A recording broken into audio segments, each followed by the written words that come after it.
Kembali lagi bersama Garuda Space Flash Update. Hari ini ada kabar terbaru dari Sintayong yang memanggil skor terbaik guna menghadapi Brunei Darussalam. Emil Audero yang tinggal menunggu tanggal main untuk membela timnas Indonesia. Sementara bek asal Jepang beri suntikan motivasi untuk talenta tanah air. Simak informasi selengkapnya sebagai berikut. Kita awali kabar hari ini dari timnas senior, di mana Sintayong yang dipastikan memanggil pemain terbaik di kualifikasi Piala Dunia 2026.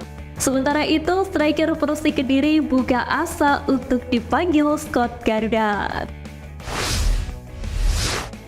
Pelatih timnas Indonesia, Sintayong diketahui tengah pulang kampung jelang kembali menghadapi agenda padat bersama skuad Garuda. Dalam unggahan story sang anak, Shin Jae-won, Sintayong tengah bersama sang istri, Chae Young-ju, dan kedua anaknya. Terdekat timnas Indonesia sendiri akan menghadapi Brunei Darussalam di putaran pertama kualifikasi Piala Dunia 2026.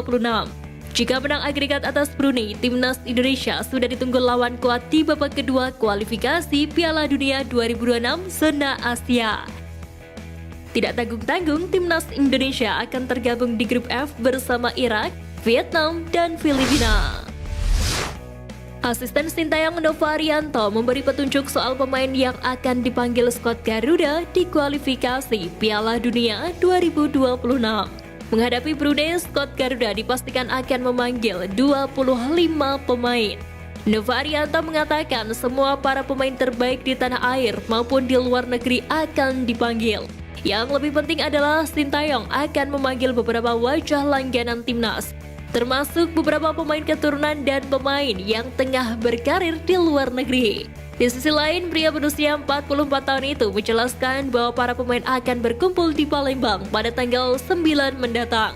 Artinya, Sintayong hanya mempunyai waktu 3 hari saja untuk meracik strategi melawan Brunei Darussalam pada 12 Oktober. Striker Persik Kediri Muhammad Hanafi baru-baru ini mencuri perhatian usai mampu mencetak 5 gol dalam 3 pertandingan terakhir. Pemain berusia 25 tahun itu bahkan mampu mencetak masing-masing 2 gol saat Persik mendudukan Persikabo 1973 dan mengalahkan Bayangkara FC. Pelatih Persik Kediri Marcelo Rospide menilai Hanafi layak untuk masuk skuad timnas Indonesia asuhan Sintayong lantaran sosoknya yang bekerja keras dalam pertandingan maupun sesi latihan. Untuk itu, Marcelo Rospide meminta Hanafi untuk konsisten agar bisa dilirik untuk masuk skuad timnas Indonesia. Jika terus menunjukkan performa impresif, bukan tidak mungkin Hanafi bisa menemani Ramadan Sananta atau Deddy Sulistiawan di lini depan. Terlebih sebentar lagi, timnas Indonesia akan membentuk skuad untuk menghadapi kualifikasi Piala Dunia 2026 zona Asia. Kita masuk ke kabar pemain keturunan. Ada target Jay Itzes jelang akhir tahun ini hingga timnas Indonesia yang kebanjiran kiper keturunan.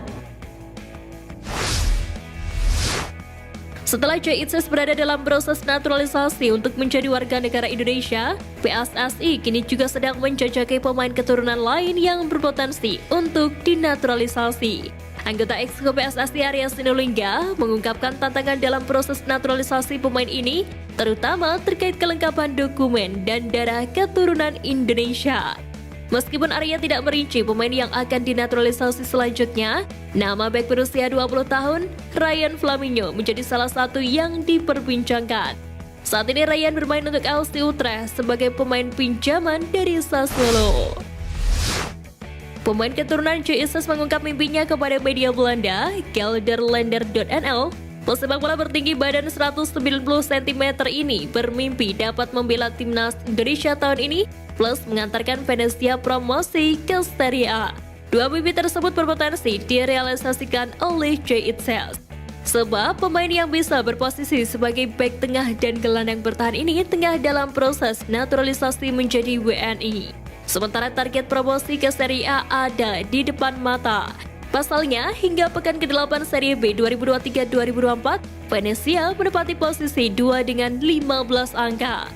Venezia terpaut 4 angka dari Parma di posisi puncak dan 1 poin dari Palermo di tempat kedua. Kiper Panathinaikos B. Cyrus Margono menjadi kiper keturunan masa depan timnas Indonesia. Meski belum masuk ke radar Sintayong, Cyrus Margono tengah merampungkan proses perpindahan kewarganegaraan. Bahkan sudah masuk ke tahap pembuatan SKIM atau Surat Keterangan Keimigrasian. Ini sesuai dengan Permen Kumham yang baru. Sementara itu, anggota Komite Eksekutif PSSI Ariel Sinulinga memberikan isyarat bahwa Emil Audero mulai membuka kesempatan untuk membela skuad Garuda. Meski belum memberikan kabar pasti, Ariel menjelaskan bahwa pemain keturunan baru tinggal menunggu waktu untuk datang ke Indonesia. Beralih ke kabar timnas Indonesia U17 di mana berhasil meraih kemenangan di laga uji coba, sementara bek asal Jepang berikan suntikan motivasi untuk skuad asuhan Bima Sakti. Kemenangan berhasil diraih timnas Indonesia U17 saat menjalani laga uji coba melawan Aussie Paderborn Gold. Skuad Garuda Asia tepatnya menang 1-0 berkat gol yang dicetak oleh Nabil Ashura. Pemain berusia 17 tahun itu mencetak gol cepat ketika laga baru berjalan 3 menit lewat sepakan jarak jauh yang sulit dijangkau oleh penjaga gawang Aussie Paderborn. Kemenangan tersebut sekaligus mengakhiri rentetan hasil buruk skuad asuhan Bima Sakti di laga uji coba. Garuda Muda masih mempunyai banyak kekurangan. Timnas Indonesia U17 sendiri dijadwalkan masih akan menjalani 4 laga uji coba. Salah satu yang sudah dikonfirmasi adalah melawan Eintracht Frankfurt U19. Pemain berusia Mönchengladbach asal Jepang, Ko Itakura memberikan suntikan motivasi kepada skuad timnas Indonesia U17 di Jerman. Di sela-sela kesibukannya, Itakura rela menyempatkan diri berbagi pengalaman bersama penggawa Indonesia. Ia menceritakan pengalamannya saat merintis karir di Jepang hingga sampai ke benua Eropa. Itakura bahkan mampu menirukan ucapan selamat pagi kepada penggawa Indonesia U17 termasuk kepada pelatih Bima Sakti. Penggawa timnas Jepang itu juga mendoakan hasil terbaik untuk Indonesia yang akan bertanding di Piala Dunia U17 2023 mulai November mendatang.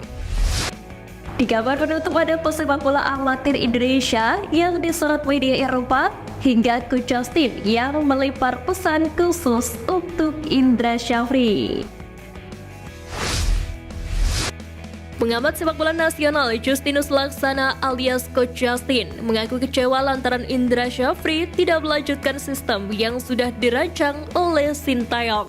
Hal itu ia ungkapkan usai timnas U24 tampil mengecewakan meski berhasil menembus 16 besar Asian Games beberapa waktu yang lalu. Coach Justin mengimbau agar siapapun pelatih timnas kelompok umur baiknya mengikuti sistem yang diolah pelatih kepala. Meski begitu, Coach Justin juga tidak mau menjadikan Indra Syafri sebagai kambing hitam kegagalan timnas di Asian Games. Coach Justin berharap kegagalan ini jadi pelajaran bagi Indra Syafri untuk lebih baik lagi, dan Sintayong juga mendapatkan formula terbaik untuk tim di Piala Asia nanti. Pesepak bola amatir Ahmad Doli Siregar jadi sorotan berkat video mengenai teknik bermain sepak bola yang ia unggah. Menilik akun Instagramnya @ahmaddollisir, Doli memberikan beberapa tips untuk melakukan juggling bola dan melewati hadangan lawan.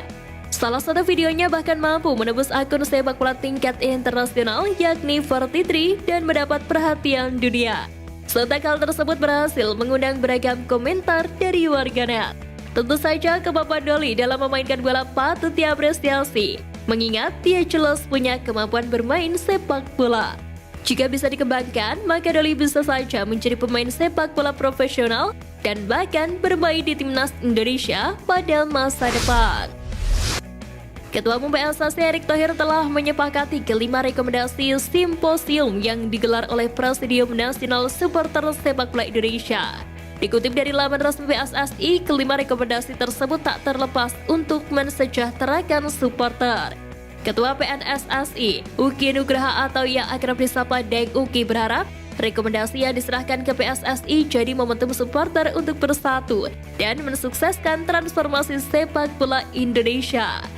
Dalam rangka transformasi sepak bola Indonesia, PNSSI juga akan membentuk Badan Hukum Komunitas Supporter pada 10 November, melaksanakan Kongres Tahunan pada 22 Februari 2024, dan workshop supporter Liga 1 dan Liga 2. Sekian flash news kali ini Sobat Garuda, mari terus dukung perjuangan Timnas Indonesia. Nantikan flash news edition dari Garuda Swiss selanjutnya. Terima kasih dan salam olahraga.